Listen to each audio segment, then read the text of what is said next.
Swear I'm always on the go. Grinding 24 and up. I promise I ain't never stop. Tell me what you know about. What you know about. What you know about. What you know about. Tell me what you know about. Swear I'm always on the go. Grinding 24 and up. I promise I ain't never stop. Tell me what you know about. What you know about.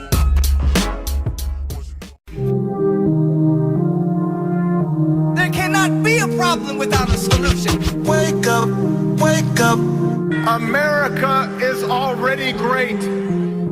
wake up, wake up, wake up, wake up.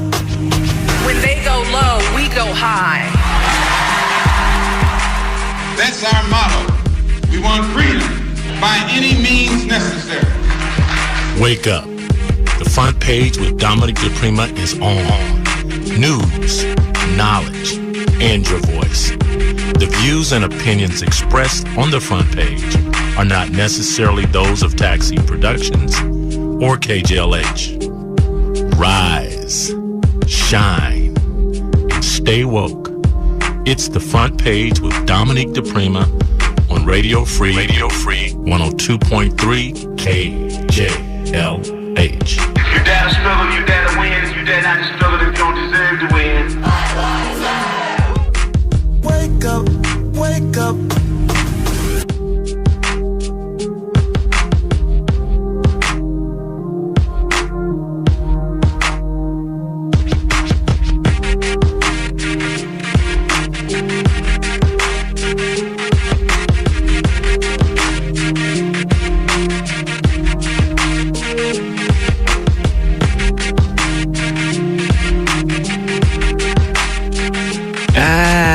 Good morning. Good morning, ladies and gentlemen. Welcome to the front page on 102.3 Radio Free KJLH. My name is Starlett Quarles, and I will be filling in for Dominic DePrima this week. And I am so happy to be back here with you, front page family. I hope you had a very Merry Christmas yesterday. And as many of you know, today we launched the first day of Kwanzaa with the principle Umoja, or unity.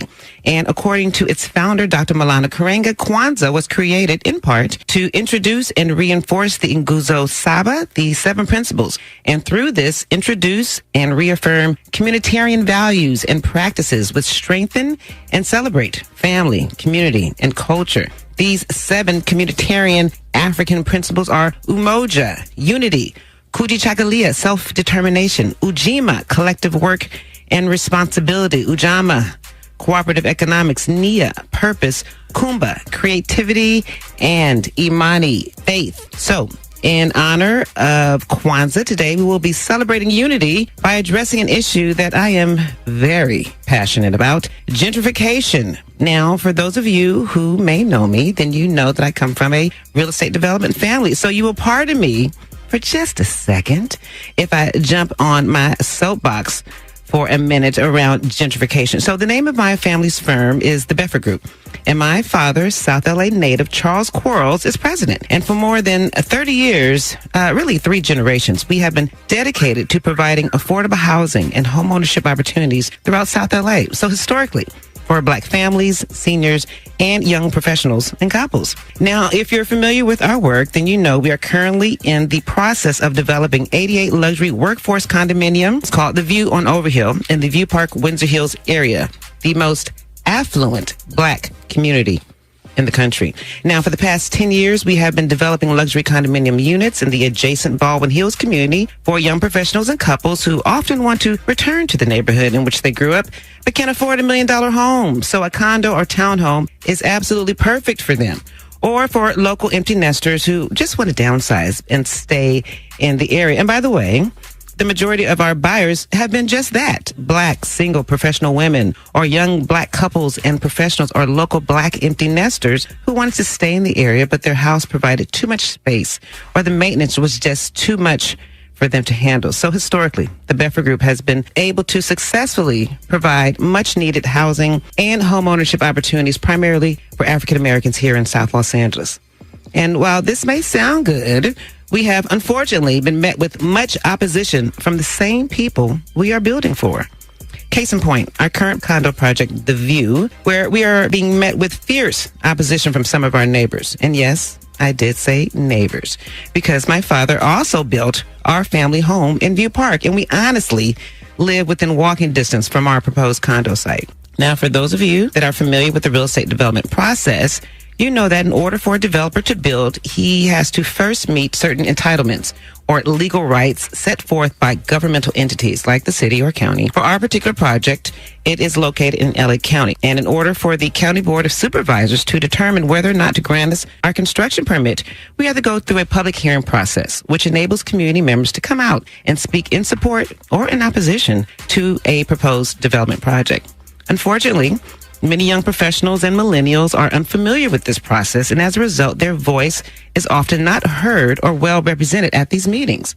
Not to mention they start early in the morning, or just they start in the morning. It can sometimes take all day, and this generation is more than likely at work or in some college class. So who is representing their voice and their interests at these hearings?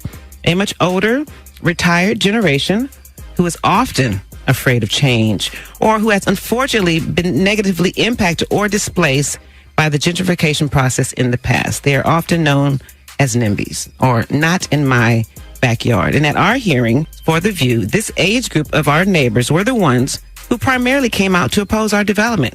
I mean, they went all in, slandering our name, and worked throughout our community with lawn signs saying that we were greedy developers and that our project was dangerous and illegal. And if you cared about the traffic, environment, and heights, then you would save Windsor Hills by not supporting our proposed development, just falsely creating a sense of fear and spreading mistruths about our project and our family.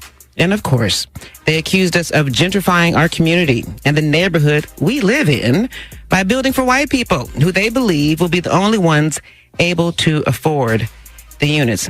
And you know what, Front Page family?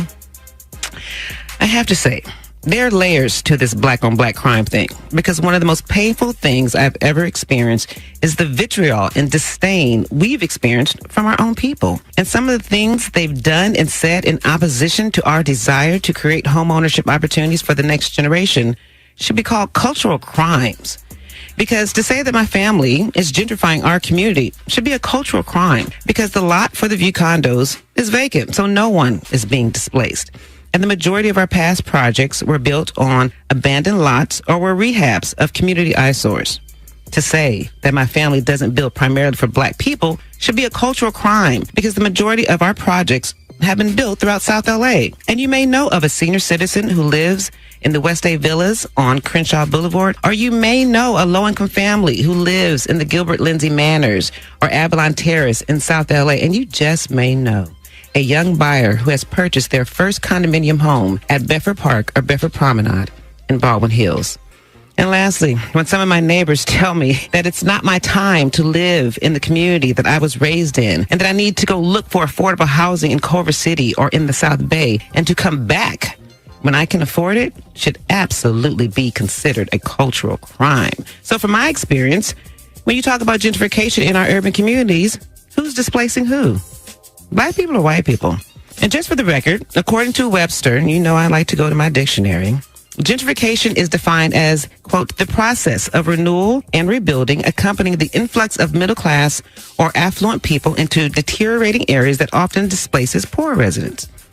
If you notice, there is no race associated with the definition of gentrification, because it happens in all communities. It's just the process or result of renewal and rebuilding.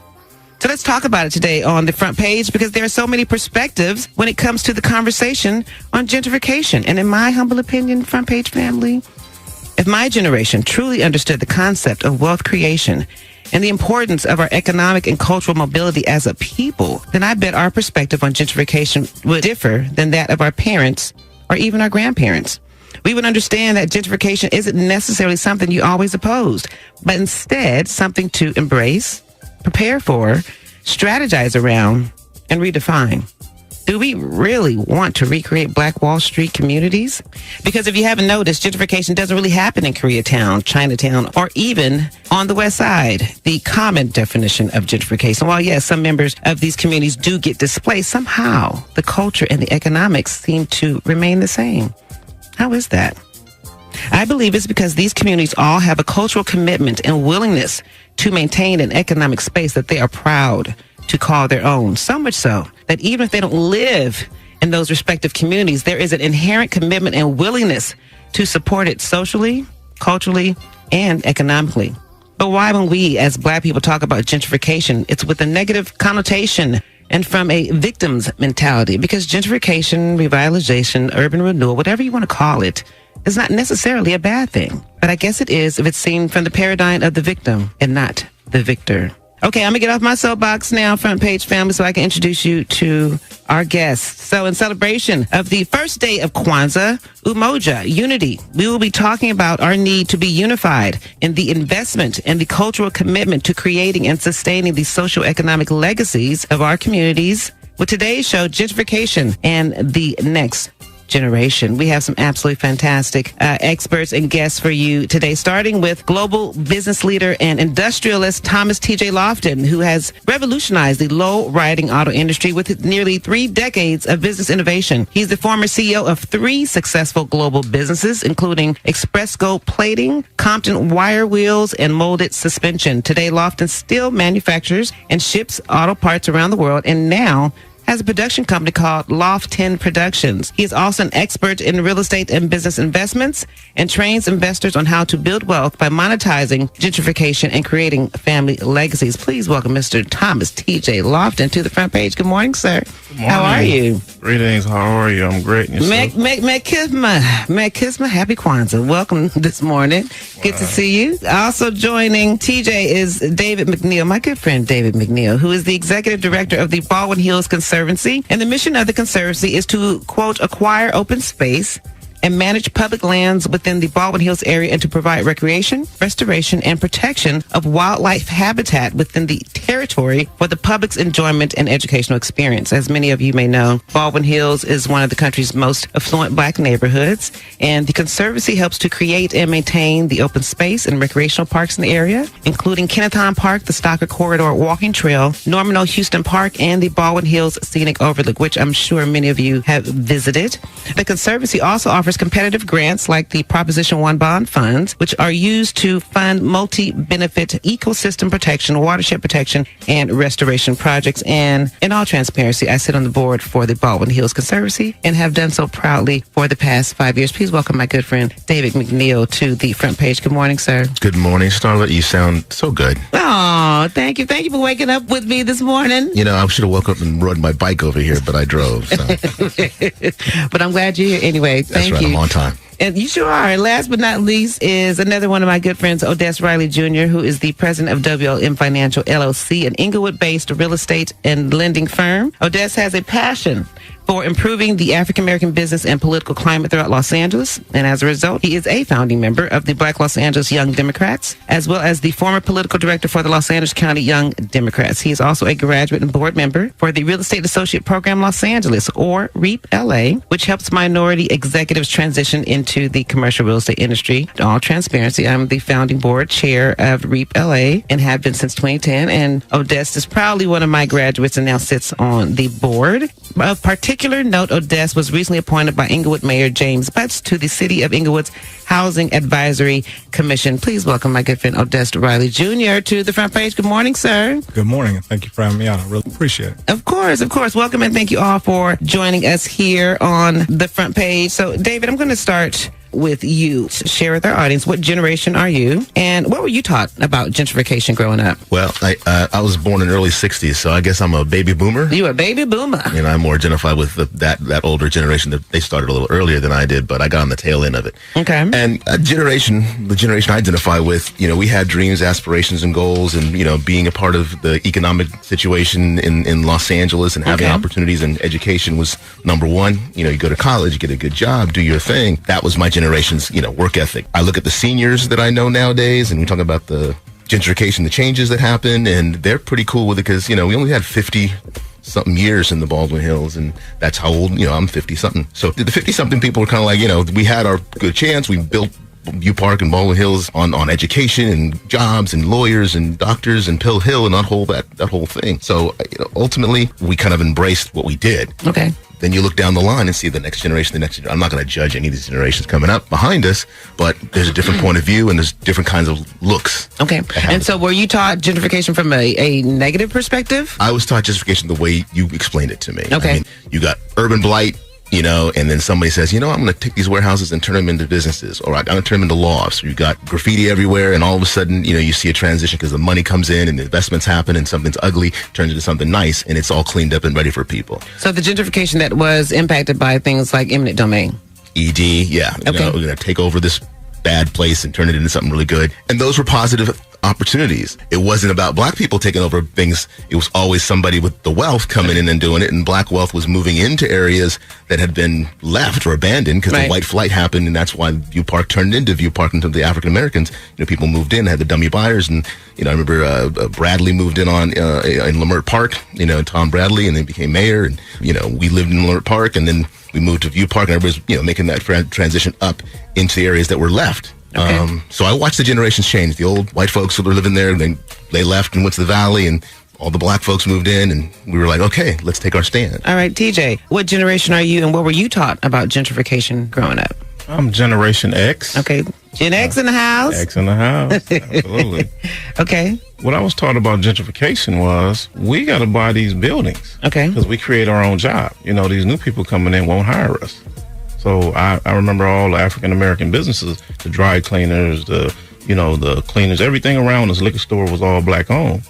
And then all of a sudden, in the late 70s, here comes these Koreans. And I'm like, who are those? And they weren't hiring anyone anymore. It was just different. I was like, wow, why won't they hire us? Okay. And that's when they explained, that's gentrification. All right. And Odest, what generation are you?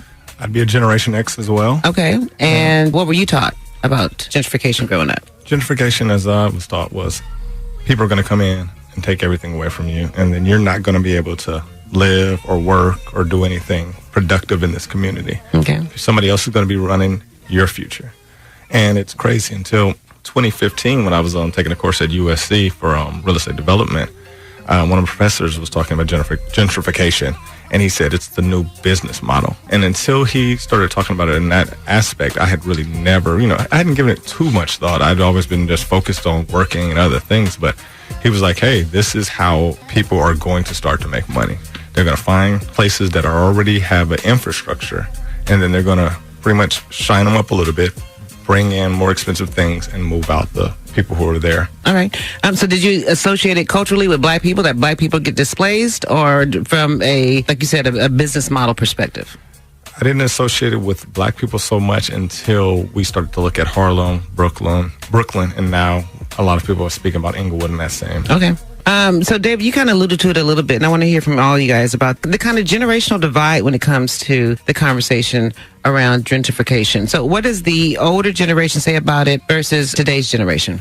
Look, when I bought my house in View Park, the prices were, still rising, but they weren't, out of control. But you watch the economic development around Los Angeles, improvements and property values going up, and ours would always go a little slower, right? So my house is nice, and it's, 3 bedrooms, and it got a view and all that. But it's not selling as much as the house on Overland, which is a cracker box right in the middle of the city with no view. But it was always the south of the 10 tax, right? So you live south of 10, your schools aren't as strong, your neighborhood has some blight, but you go in your house and you're in this isolated, wonderful oasis. So, ultimately, I was like, what?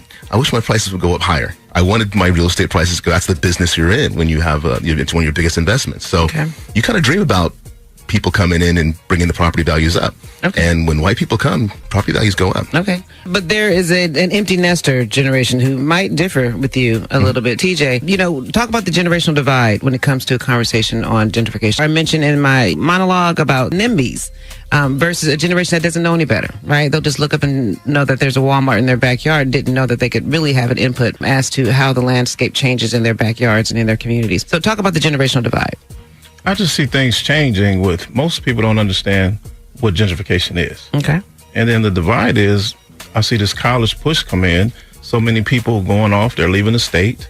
They're leaving they're leaving everywhere, and they're not seeing the value within their community. No one wants to come back once they leave. Now, you're specifically talking about black communities. Yes. Okay. All right. Go ahead.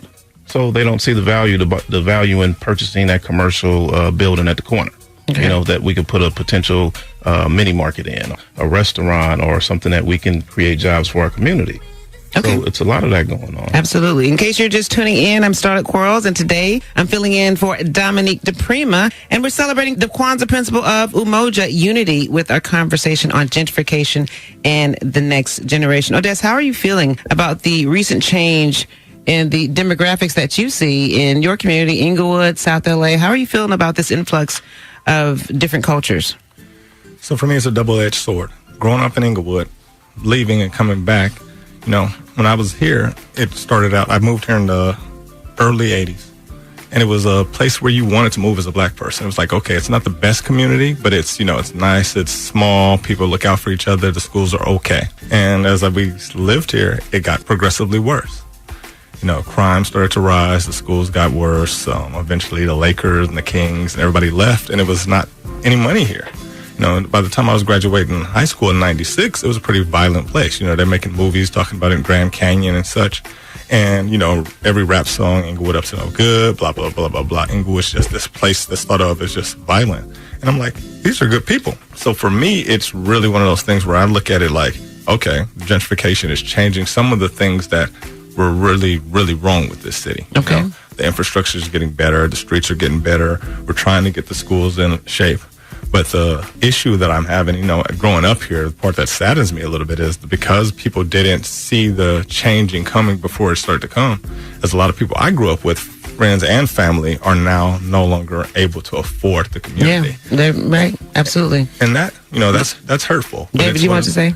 Well, that's what you careful what you wish for, because you might get it, and all of a sudden you want that shiny new street, you want that clean park, you want the crime to go down, you want the schools to come up, and then once you get it, you're not there. Yeah, people say, "Oh, you set this up really nice for us." You know? Thanks for fixing this. Yeah, it's fixed up now. It's like, Obama, you cleaned up the economy. Now give it over to this guy, and you know, and do your thing. And you're like, oh, wait a minute, I wouldn't be able to get this house. I wouldn't be able to move here. And when the houses were $150,000 to $200,000, you know, everybody could have bought them. Most of my friends and family could afford a house here, but it was, I don't want to buy here. I want to live in, you know, I'll live here, but I don't want to put in the roots. And now the houses are $500,000. It's like, hey, I don't want to be moved out, but it's like, it's kind of too late. Yeah, we're going to talk about black people missing the boat. TJ, you've seen the changes. I mean, I've gone to, quote unquote, the jungles or Baldwin Village, and I've seen white people. Now, remember, this was in training day. Do you know what I mean? King Training Karl. day. It was death and destruction in the jungles, but you can now go and see little white girls walking their dogs in the jungles. Double strollers. Double, right. You know what I mean? And the latte in their hand. And you can go to Simply Wholesome, one of our traditional black-owned restaurants here, and see surfers enjoying some healthy black, food. So, how do you feel? How are you feeling about the changes that you're seeing in your community here in Los Angeles? It's actually scary. Okay, what are you scared of? You think they can come breaking your house? I sit into those. Yeah, true that. They take my daughter away from me. Home invasions went up all of a sudden. I'm like, we never had home invasions and stuff like that. Okay, but I see them. They're getting in position. You know, they're getting into position of power, and they're starting to pass laws. Laws that directly affect us. Absolutely. You know, so I go to these meetings, and I'm hearing the person said, hey, we got to do something about these personal trainers. We should tax them. And I'm like, the ones that are in the park. And I'm like, wait a minute. I don't want to be walking through the park with my friend, and he's like, all of a sudden we do push-ups, and all of a sudden I get stopped by a cop asking me for a permit. Okay. I'm like, we never needed permits for stuff like that. These are the laws that they're coming in trying to pass that directly affects us.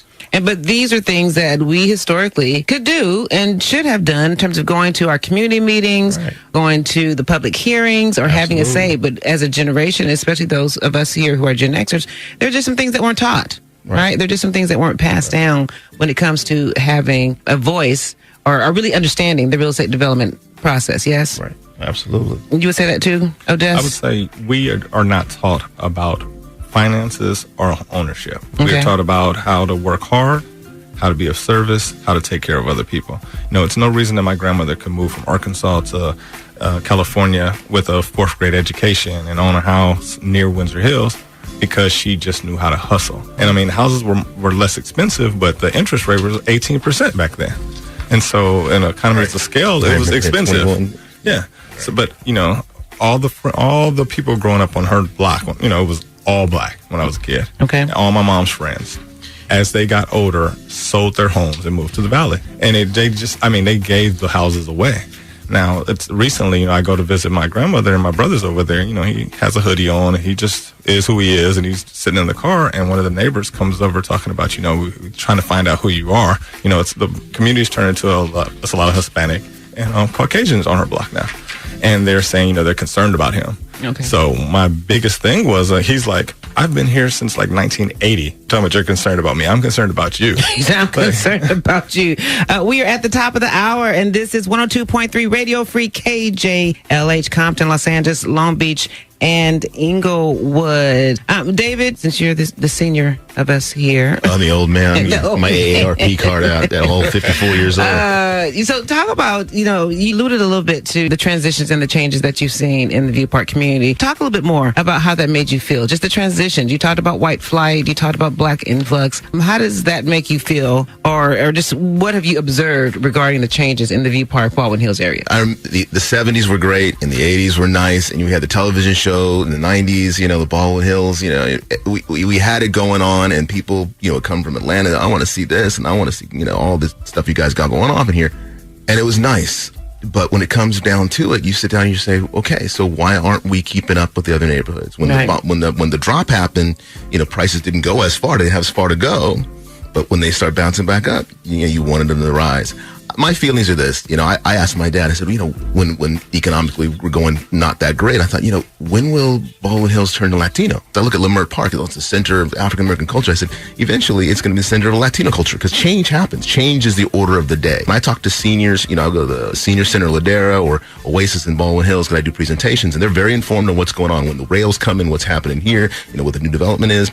And then they're like, well, how do you feel about, the gentrification word, the G word? And the G word? Yeah. That's a new curse word, the G word? The G word, that's right. Scares some Not people. the G spot. No, hey, that's a different show. Anyway, they embrace it. They really got it. It's like, we came, we did ours, change happens. Okay. The fact that we got here, it was because of change. Change will happen.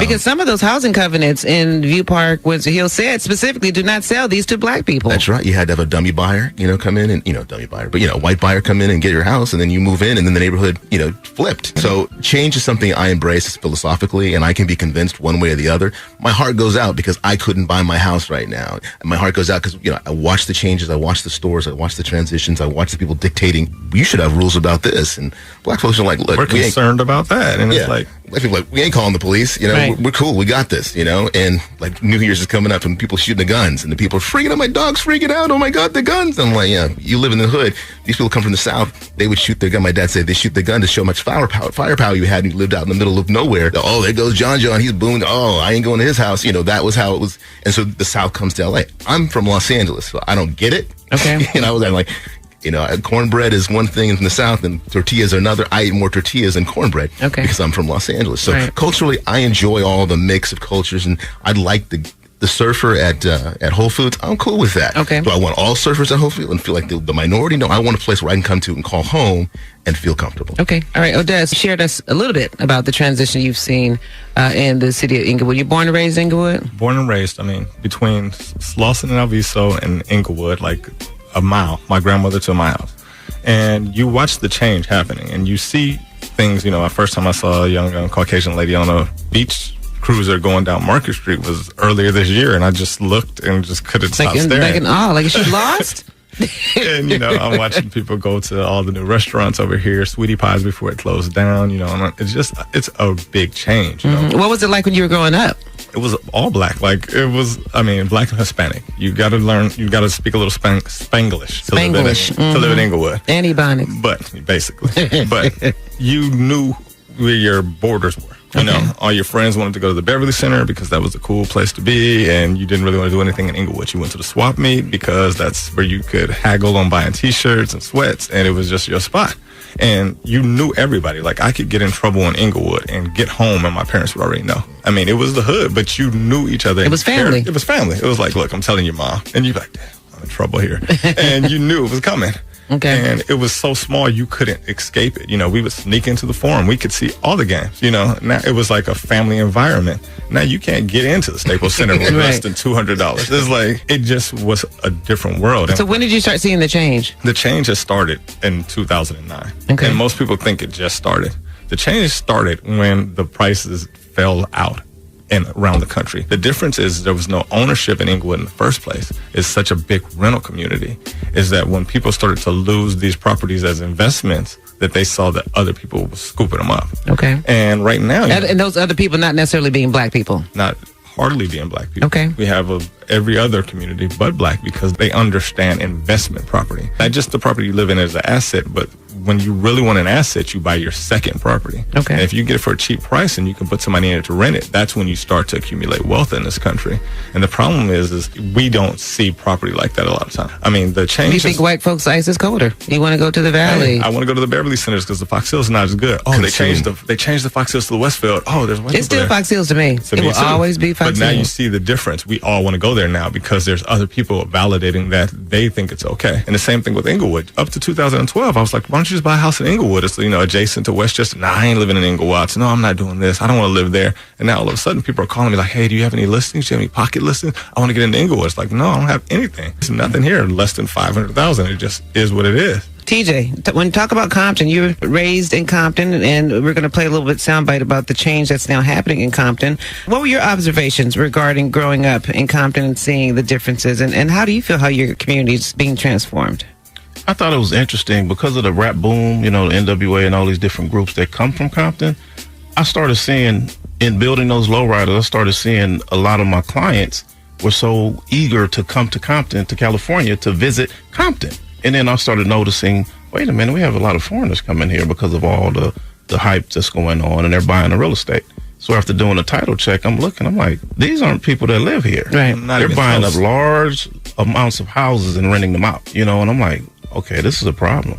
And I'm like, okay, we need to start buying some of these celebrities' houses, Dr. Dre, Eazy-E, all of these. This is a travel destination. And then after finding out, I was like, wait a minute. Some corporation owns that original house that he grew up in. And then we looked into the other. I was like, wait a minute. So there's a strategy here, an agenda going on at play. Okay. The marketing of black culture. You know? Right. Yeah, we're not getting the money off of it. Exactly. So we reside in communities, but we don't own, right? We don't own the dirt. We do own. Okay. The baby boomers did a great job with owning things. But now the newer generation, they're like, oh no, I'm moving to Westwood and I'm moving to Palmdale and Reno Valley Grove. Right. We don't see the value in it anymore. Exactly. So when we talk about gentrification, and stereotypically when gentrification is discussed in terms of black communities, it's always with the connotation that black people are getting displaced and white people are moving in, right? And so I always say, how do they get in if we don't allow them into our communities, if we don't sell to them? So in your opinion, how do we allow white people and other cultures to move into our communities? What part do we play in gentrifying our own communities? And Odest, I'm going to start with you. I would say we play a large part in it. It's one of those things where you have to definitely, and this is not speaking in every case, because some people really are displaced and some people have a real struggle, and it's sad to see. But a lot of times we don't think of it from a financial standpoint, and we think of it only from a financial standpoint, I should say. So if you're selling your house and you want it to go to somebody who looks like you, there's an opportunity for you to work on that. Okay. And if all you see is the bottom line is dollars, then that's generally not going to happen. There's no commitment to the culture. There's no commitment. You can speak on it. You can say, I'm pro-black, throw up your fist and say all this stuff. But you look up and your realtor's white. Your escrow person and all the people that you're doing business with don't look anything like you, and then you're selling for another $40,000 to somebody who can afford that extra $40,000.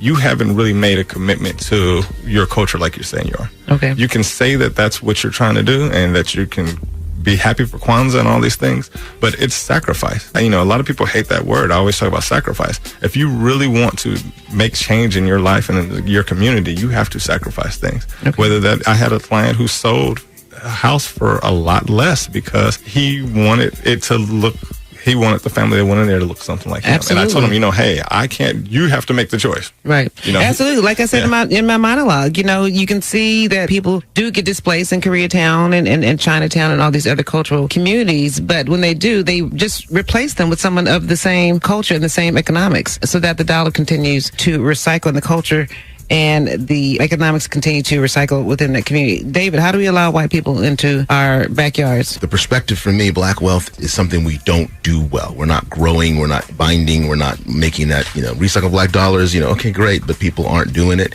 We've been trained a different way. We, like you said, go out on the west side and spend money at this restaurant. You graduated from high school, go to this restaurant. You're driving to restaurant, bro, do all that stuff. I wish that we could grow the wealth like we should, and I'm not saying no one does, but I think that the short-sightedness is the issue, and I don't know if it's a cultural thing. We export our culture, we export our everything, and we buy and we consume. We're the biggest consumers. We spend that money, we sell. You say what to buy, and then we go out and buy it. Right.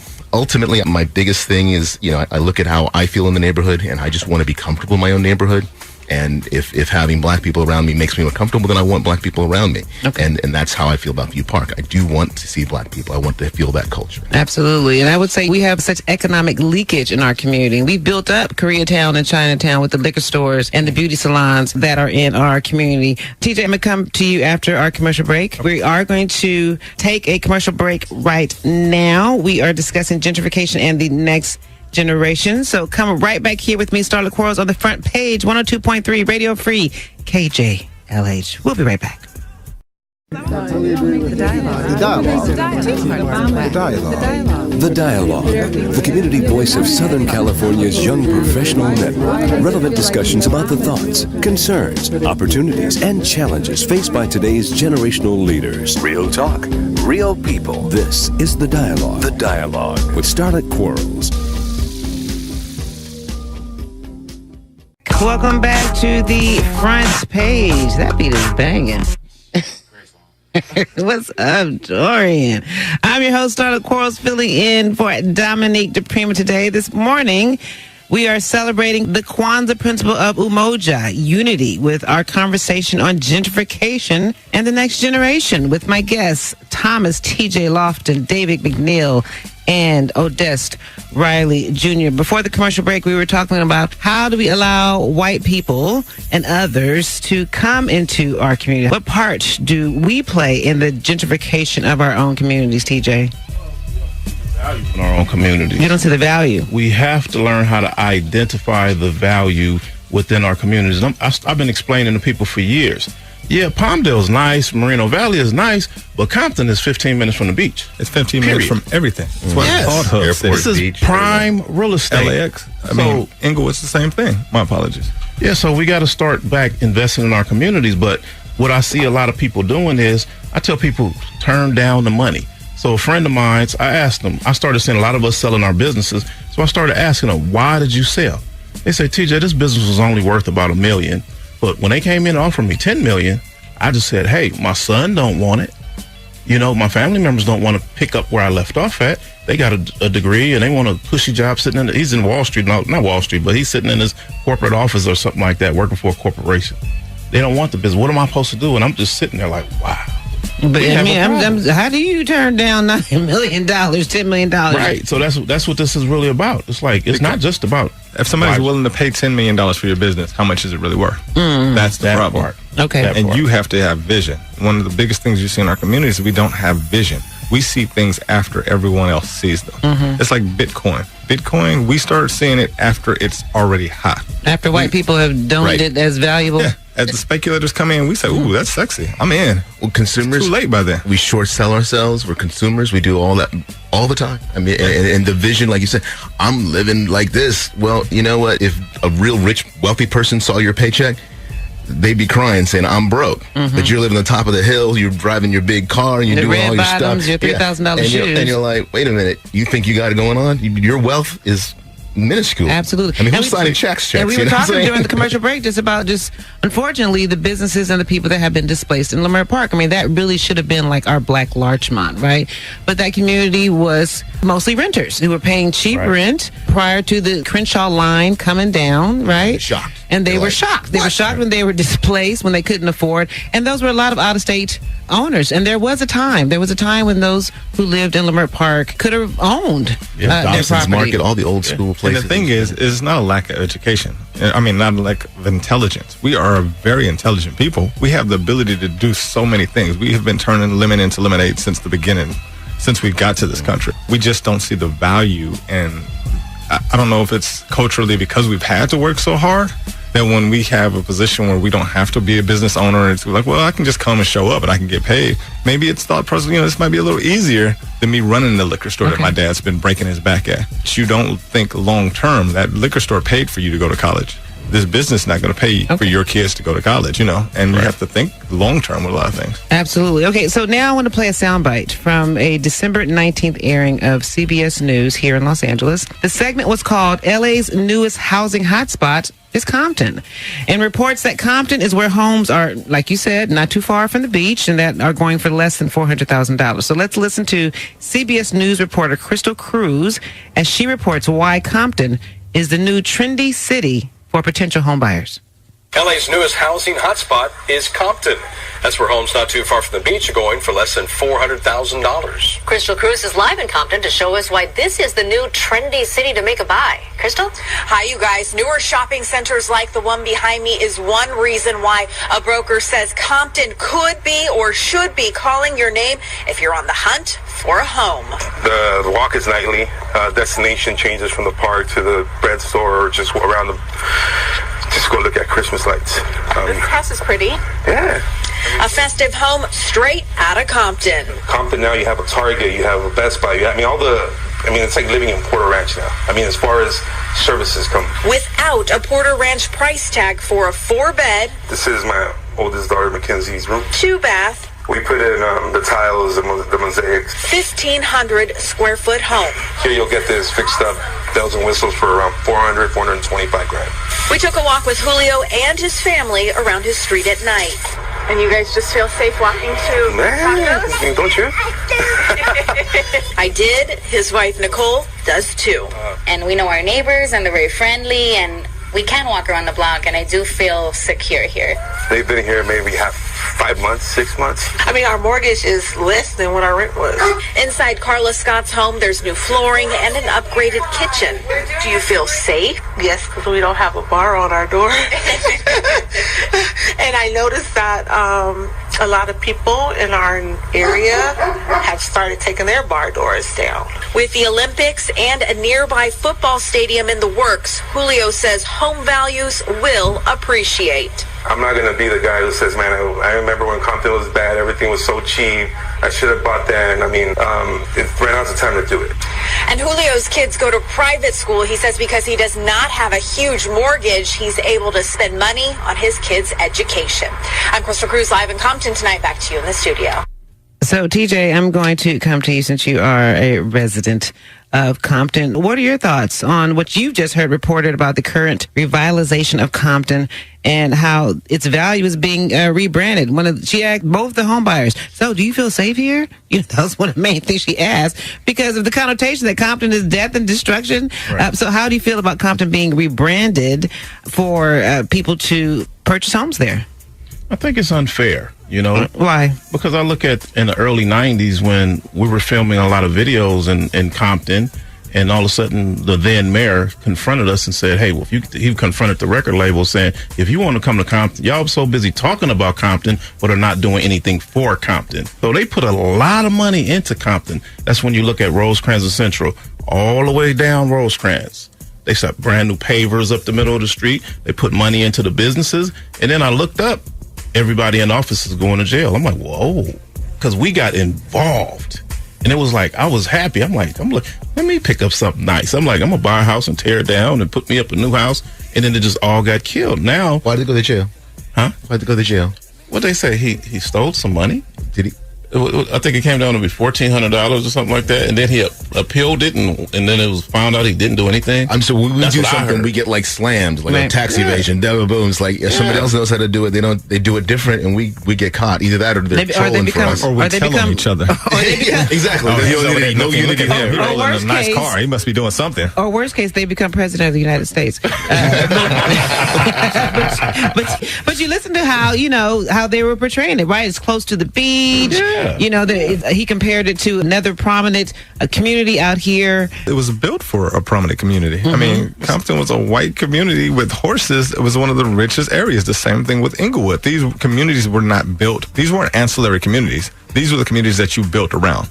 The airport is here because this is what was important. Okay. Compton has an airport because it was an important place. And so you have to look at things. Have to look at history. You know, they always say if you want to hide something from a black person, you put it in a book. You really have to read and research and find out things. I mean, if you know what you have, you value it more. And real estate is a cyclical market, right? Just like the recession is going to happen, there's going to be change and there's going to be urban renewal. So once we were aware that either the stadium was coming or that even the train was coming, that's when we should have started buying that property. But you know, it was before that, because I've been looking at Sit and Sleep, and all of these major corporations are buying warehouse space.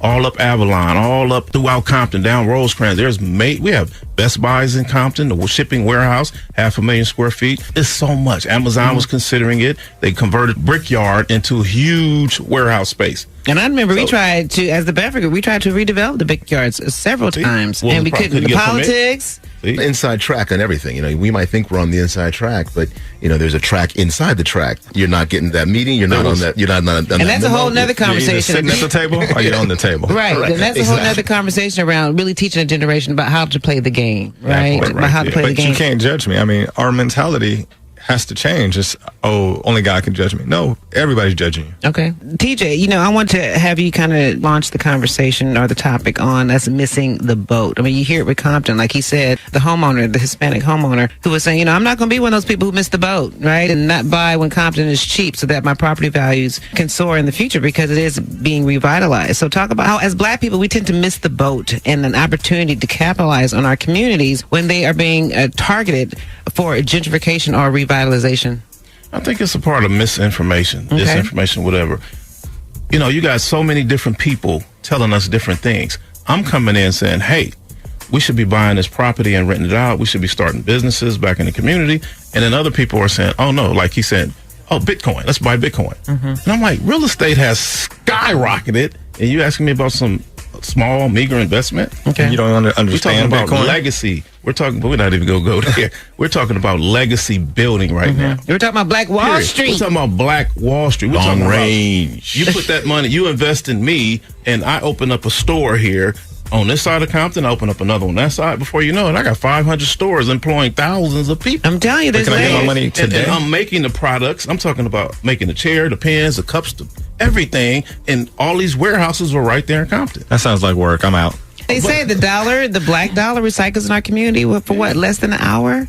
And I tell people all the time, I said, I think when they realized that we were starting to make money and going back to starting businesses, that's when they started hiring. Okay. Just like C.R. Patterson created the first car in America. All of a sudden, when we started making cars, Ford said, oh, give everybody a job. Now, a lot of our grandparents worked for Ford, General Motors, etc. But you go back in history, C.R. Patterson built cars all the way to 1936 or something like that. So we got to start paying attention to loopholes or to pieces being put in place to distract us. A change in the politics. Real things, yeah. Right. So these jobs aren't always what they seem to be. Go ahead. David, so talk about how we tend to miss the boat when we don't capitalize when our communities are being targeted for revitalization. You know, it was interesting where I was living in View Park. I looked around, all the other districts in the city of Los Angeles. Their streets got improved. And the awnings came out, and people started having cafes, new signs. Yeah, East Melrose started popping, and Washington starts popping, and you're like, okay, wow, when's it coming to Crenshaw? Why do we still have the wig shops? What's going down here? This hasn't changed since I was taking the bus to high school in 1981. This hasn't changed. And I don't know how we missed the boat, what that's all about. I think that we fight over the crumbs, or we miss the picture. We're not focused on the opportunities when they come.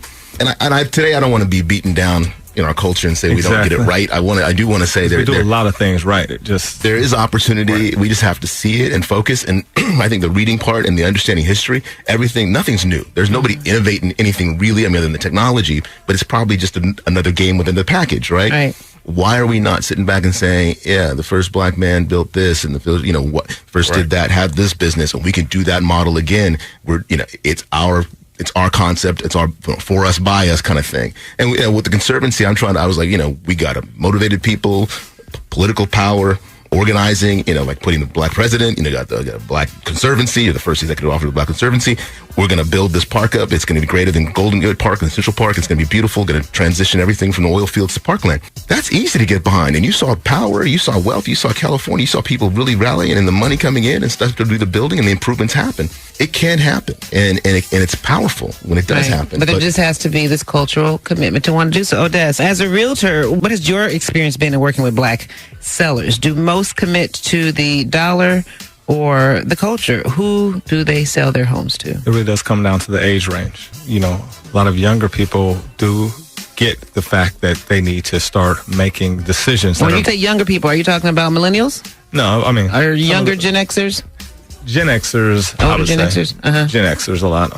Where they have the understanding that people do need to work with people next. I mean, it's simple. We don't make enough money a lot of times to come in with a down payment that people are looking for, or we're looking for programs to get us into the housing. And so it makes it a little harder to package up a client who may, you know, be a single mom who has 2 kids and she makes a good income, but because of student loan debt and because of 2 kids, she just doesn't have a lot of money in the bank. And so a lot of sellers are like, I want somebody. It's not that I want a black person. It's that I want a person that I know can close on this deal. Okay. So you really have to, as a person who works in the industry, have to come up with creative ways to package people so that people are willing to work with them. Because if you can sell the story, and that's all most sales are, is a story. If you can put together a story, you can get your clients into those houses. Okay. What have been some of the challenges when qualifying black buyers? We don't say. And who's buying in Inglewood? And where are they buying? Everybody's buying in Inglewood. Everybody but us?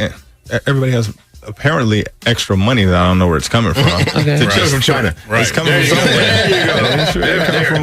I don't know where. Or for moms, you know, from their parents. Okay. I mean, I had a Caucasian couple who bought a house, not in Inglewood, but in over Potomac, and they paid $60,000 over asking. And their parents gave them $80,000. I don't know about you or everybody here, but my parents don't have $80,000 just to give me to buy a house. And so that makes a really big difference on how they can move quickly and to be able to create the wealth that they need by purchasing property. Now, we had talked, earlier about some of the challenges that you face personally when you tried to get black people to buy together and to put their money together. And it's crazy. I mean, this is something I'm trying to work on again, starting in January. It's called, I'm into duplexes and fourplexes, triplexes, buying property together with your family and friends so that you can live there together and then build up some equity and then purchase another property. If you look at the Latino community, you look at Jewish community, you look at the Ethiopian community out here, they buy together when they first get here. And then they build up this wealth, and then everybody ends up with the property. It's like a real estate club, right? It's a real estate club. Whereas we as a people, a lot of the time, and that's not all of us, we have the mentality is, I don't want to live with my family. I need to be able to walk around naked. Or you don't trust. Or you don't trust to invest. What kind of paper we got to back this up? And DC's got to be planted at a young age. That's why I go to these schools talking about that with these young people. Wealth is taught in the home. Yeah. And it needs to be in school, too. I mean, but school is not going to teach you the understanding of wealth the way that your parents. Like, if you sit at a table and you talk about what your income is, like, I went to a predominantly Caucasian college, and my friends, the conversations they would talk about they had at the dinner table, it was amazing to me. Like, my dad, if I asked him how much money he made, mind your own business, boy. Ain't none of your, it was like, it wasn't me trying to know his business. It was me trying to get an understanding. Do I want to do what you did, Dad? Do I want to do this or not? And it's just so guarded that we don't, and we may have some shame in what we do. Well, it's a comfort level of being fluent, in what you do and being fluent in business. And if you're not fluent in it, if you didn't read, if you don't do the history, then you really can't have that conversation. Say, go sit with these Jewish people for a little while and understand what they're doing, because I don't have the language. Tune in somewhere and plug in somewhere, because maybe I can't teach you, but somebody else can. And that's how my parents were. Go out there in the world. TJ? I believe in taking a blueprint from other people. Like I look at Doolin's, generational wealth. Yep. It keeps going. My brother's partner. Yeah, let's go to people like that. I look at, we own the biggest auto body, A&B Auto Body in Compton. That was the biggest auto body shop in America at one point. And I'm like, generational son, the father, the grandson, son, running this business. And I'm just like, yes, we have the model, but we're not repeating it. That's why I had to come out of my business and start doing public speaking. And that's an excellent transition, because I was going to ask you, you fly around the country and you talk about gentrification. What is your message? My message is buy the land where you grew up at. Okay. Invest in it. You should be, like right now, everybody's out of town on vacation, visiting mom, grandmom, etc. Go back into the neighborhood and buy that land in that neighborhood. When the neighbor Don't just go passes visit. away, Go buy some land while you're out there. You said when the neighbor passes away, buy her house? You know first. You knew first. You can probably negotiate with that family. I mean, you need to have an understanding, though. Like, I hear people say, oh, I don't want the work of being a landlord. Life is work. If you're trying to build something for somebody, it's going to take a little bit of work. You put in the systems that you need, and then you can start to grow. You live in Inglewood in 2009, and all the houses around you were vacant. You could have been buying them for $120,000 and renting them to people to make your money right back. But most people don't see that's work. I'd rather invest in X, Y, and Z. Some turnkey thing, right? Yeah, something. I'm going to do something I don't understand. When real estate is one of the things, if you look at anybody who's really wealthy in this country through history, it's because of ownership. TJ, so how do people respond to you when you try to redefine the gentrification process? It's kind of like I'm the sole guy talking about it. Okay. So that guy looks weird. All my family's talking about other things, but TJ's talking about, hey, we should be buying real estate in PG County because it's booming. They building casinos on that black land in Maryland, you know, and they're looking at me like, I'm going to buy Bitcoin, I'm going to buy gold and all these different vehicles that are being put in place. But long story short, now people are waking up because they're realizing, wow, white folks are coming back. But they're waking up too late when white folks are coming back. It's not too They're late. already back by the time it's not they too wake late. up. So that's why I put these strategies together. Okay, you can't start here because Compton's too expensive or Inglewood's too expensive. Let's go to Detroit. Let's go to Maryland and pick it up cheaper. Have the vision. You know, I went to Texas to after that hurricane, and the real estate agent avoided me. But then all of a sudden, when he finally took 2 minutes out, like, what? I'm like, oh, I'm from California. Really? How many do you want to buy? Straight out, like, you guys are coming out here buying everything up, buying tents. And I'm like, wow, like, exactly. That's what we got to continue to do. Go out there. Don't just buy the houses. Buy the apartment. Like everybody said, TJ, Atlanta. Come look at these cheap houses. So years later, I finally went to Atlanta. And I'm like, you didn't tell me about the 15,000 square foot commercial building on the main street. That's for where the money 30,000. is. 400,000. You didn't tell me about all these Exponential whole blocks of commercial movie theaters closed down, hotels closed down that I could be buying for 150 grand, 300 grand. I didn't know about that part. So now I'm like, okay, well, let's buy some land in Atlanta, this fast growing city, just like Inglewood. They got the Mercedes-Benz Dome and all these other places. So it's not just Inglewood. It's every major city across the country. Across the country. Odest had mentioned this earlier, but you had also talked about the need for black people to use black real estate agents. Absolutely. Elaborate. We have to use black real estate agents because other agents will tell you it's not for sale. Being an investor, I've been to many houses that have been on the market for quite a while that I said, wow, this house has been on the market for 6 months. I'm going to come in there with a low offer. They'll immediately tell me, oh, it's already sold. Months later, it's still listed. In case you are just tuning in, I'm Starlett Quarles, and today I am, as a matter of fact, all week, I'm going to be filling in for Dominique DePrima. This morning, our discussion has been on gentrification and the next generation. We are now going to take another quick commercial break, and when we come back, we're going to continue our dialogue right here with me on the front page, 102.3 Radio Free KJLH. We'll be right back. Hi, this is Starlett Quarles of the Dialogue, and I'm excited to announce that we will be returning this summer with a series of new shows addressing topics that are relevant to today's generational leaders. So join the conversation by subscribing to our YouTube page, following me on social media, or signing up on our mailing list at thedialoguela.com. Tune into The Dialogue with Starlett Quarles. Real talk, real people. Welcome back to the front page. If you're just now tuning in, I'm your host, Starlett Quarles, filling in for Miss Dominique DePrima today and all week long. And this morning, we are celebrating the Kwanzaa principle of Umoja, unity, with our discussion on gentrification and the next generation with my guests, Thomas Tj Lofton, David McNeill, and Odest Riley Jr. talking about gentrification. So what is your message? I'm going to start with you, TJ. What is your message for those who don't want their communities to change? We said gentrification is a process. Real estate is cyclical. It's going to happen. So what is your message for those who don't want to change? For those who don't want to change? Who don't like change in their community, who don't want to see the change. We talked about those NIMBYs, right? You got to be a part of the change. Okay. Don't just sit back and complain about people doing it. Become a part of it. Reap a benefit from that. You know, be the first to open up that hotel and buy up that land so that when they do want to come, we can go into partnership with them versus just selling it to them. You know, be like, I own this 50 acres, but I'm not going to let you put that hotel unless I'm a 10% partner, something. Okay. You know, so invest back in this community because you're going to be thankful that you did.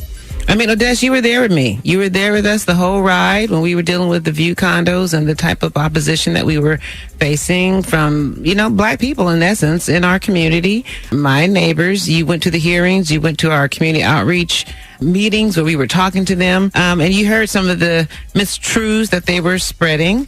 And so, and one of the first things that I want you to talk about that they were saying is that condos don't increase their property values, because we said this is going to increase your property value. So talk about how condos can increase potential single-family homes, the property values of single-family homes. First thing I like to say is, I don't think a lot of it was bad intention from some of the people. No, of course not. It's emotional. We emotional. We are emotional people. And different understanding of what might be happening. If somebody's telling you that this is going to affect you in a bad way, and that's what you've seen through historically, then you're going to get with that. And if it's coming from a voice of reason, that they may take that. And the problem is sometimes some of the comments we make are not coming from an educated standpoint. Okay. The condos are going to drag down the value of prices in Windsor Hills and Ladera and Bowen. How?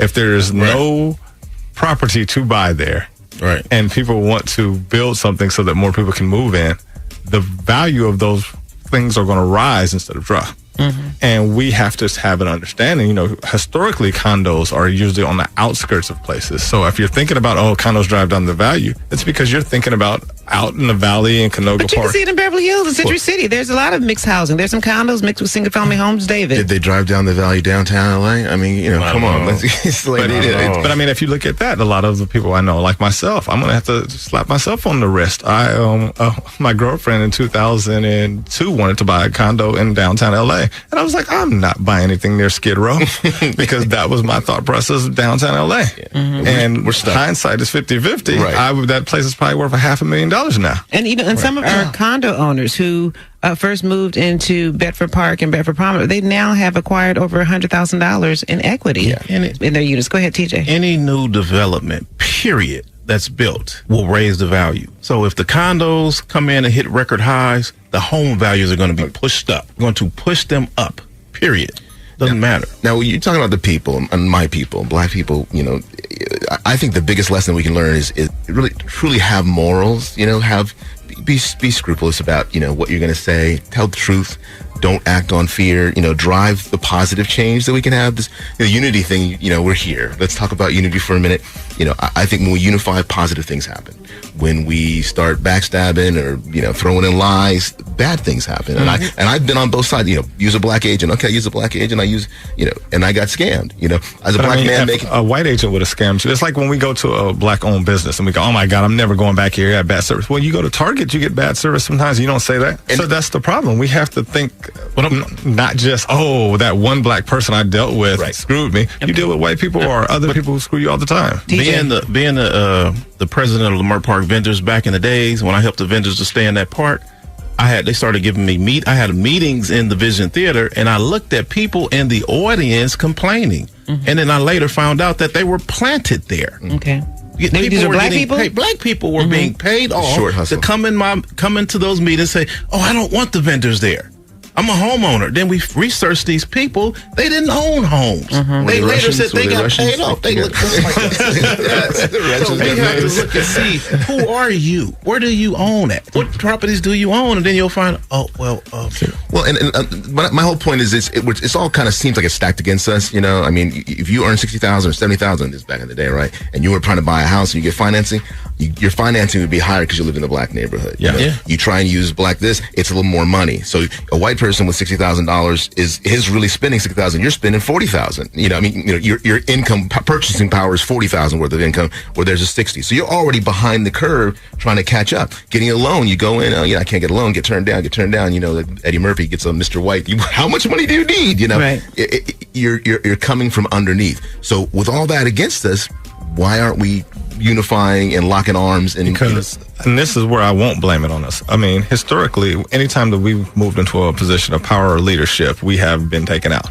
And so it gives us this mentality that we don't want to step into those positions. You see our leadership has always been watered down over the last, since Martin Luther King to years ago. Malcolm X. Right. As you start speaking up, you get shot. And now, if you look at our leaders now, their goal generally is to come in and talk us down.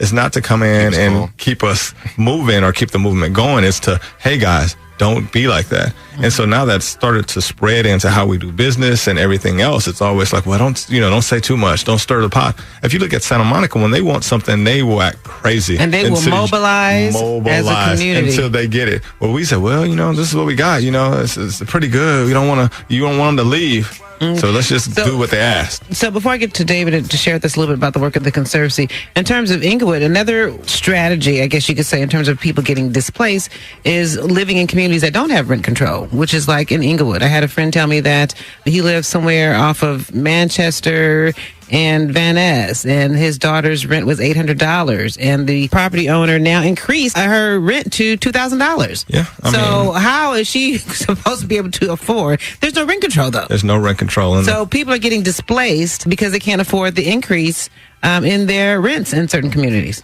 And it's true, and it's a horrible thing. You see people getting pretty much evicted they're getting pencil whipped out of their properties. But changing it now wouldn't really affect the people who are here. Like if you change the rent control in the next year after the property's already been bought and the prices have already been brought up to market value, the people who are there already wouldn't be able to afford to stay in the first place.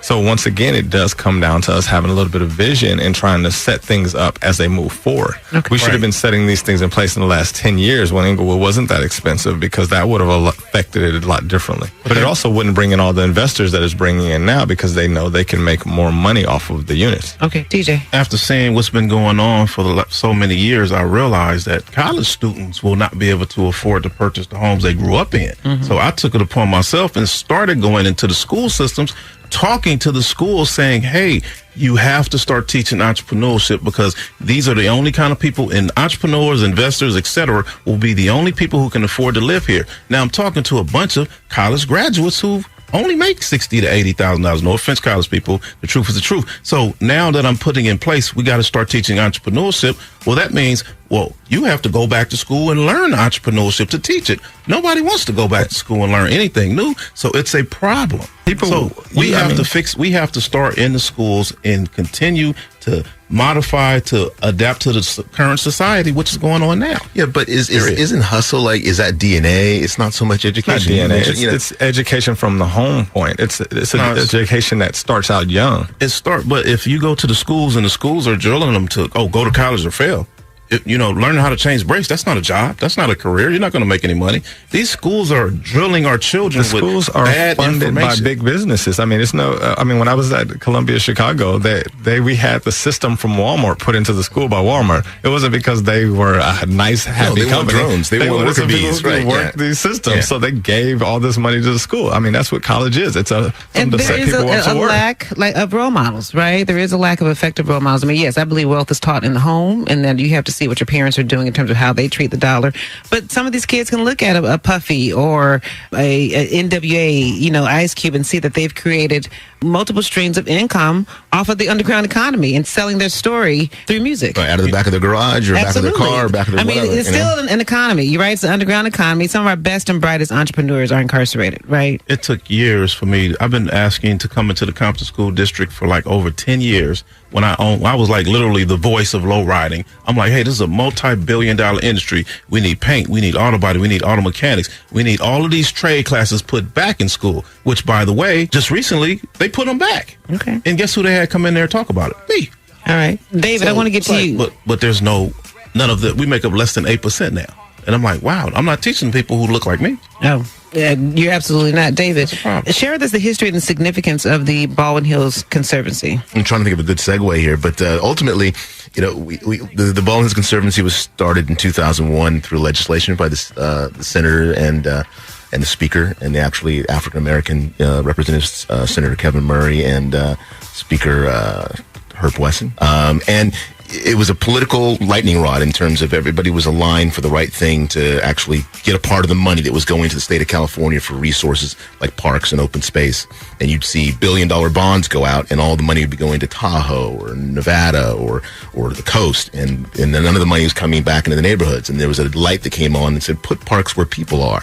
And the Baldwin Hills became an opportunity. It started in the 70s when the oil's be gone and we'll have this new park.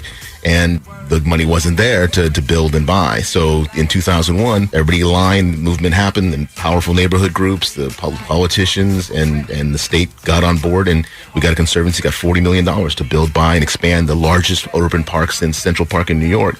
We have 1,200 acres 1,500 acres we're trying to get. We're about halfway there, 750 acres. You've seen the development, like you said, the scenic overlook. Kenny Hahn, getting cleaned up and looking really nice. I was watching Snoop Dogg and Dre's video, and I'm like, yeah, people were afraid to go to Kenny Hahn back then. I mean, they would shoot a video having barbecues, but now it's a great location. We have all the connecting parts, Stalker Corridor. Our goal is to have a park to play. I know that project you're familiar with, getting people from the Baldwin Hills all the way out to the ocean because it's so close, only 4 miles along the Bionic Creek. We have parks set up along the way through Culver City, all the way out to the coast, and then you come back up if on a cloudy day or June gloom, you come back into the park and cross the bridges and go into La Cienega and go into the park and experience the parklands. The idea, though, is the quality of life is improved when you have open space. Real estate property values go up like Los Feliz when you have open space. They're not making any more open space. No, so, we've got to make sure we got to grab it. So, the whole point for me is I have a passion for it. It was for us, by us at that time. I look in the mirror now and I say, okay, so who's really going to inherit this? 50 years from now, am I going to be sitting on a park bench and looking around saying, where's Snoop and Dre? What's going on here? The barbecue reunions aren't here anymore. And just on an aside, and as you know, you don't have to elaborate on it though, but our Terra Nova townhomes, the Quimby funds from that project helped with the redevelopment of the Norman O. Houston Park. So developers are required to invest back into the communities. Real estate is important. In which they build. David, how can people support the Conservancy? Well, we have programs and activities. If you go to our website, bhc.caa.gov, you can learn about all the nature. A lot of kids come in and learn and have opportunities there. We have volunteer opportunities at Stoneview Nature Center right over in Blair Hills. So you can, get online, get involved with that. The bonds, park bonds are coming up. People will vote in numbers for park bonds. So we have a new bond coming out in July, and we have one coming out in November, and the Conservancy will bring money in. If everybody's going to get theirs, we should get ours, and it should come to our neighborhood. Okay, quickly, Odest, how can people find you? Just real quick. You can find me on Instagram at ODEST or on Facebook at ODEST. I'm pretty simple to find. I'm WLMFinancial.com. And TJ, how can people find you? ThomasTjLofton.com. I'm also on Instagram, as Facebook, and YouTube as Thomas Tj Lofton, Loftin. And I want to thank you so much for tuning in to the front page today. I also like to thank my guests here in the studio, Thomas Tj Lofton, David McNeill, and Odest Riley Jr. And by the way, despite the NIMBY opposition, the county supervisors voted unanimously in favor of our condo project. Thank you very much. Congratulations. So I would like to publicly thank all of those of you who supported us with your petition signatures, letters, emails, and testimonies at the public hearings. And a big shout out to my partner in crime, my cousin Darren Gooden. Make sure you tune in tomorrow as we celebrate Kujichagulia, self-determination, with our discussion, religion or spirituality. What does this generation now believe? Until then, I am Starlett Quarles signing off as my mama's child and my daddy's baby girl. Until tomorrow, God bless you.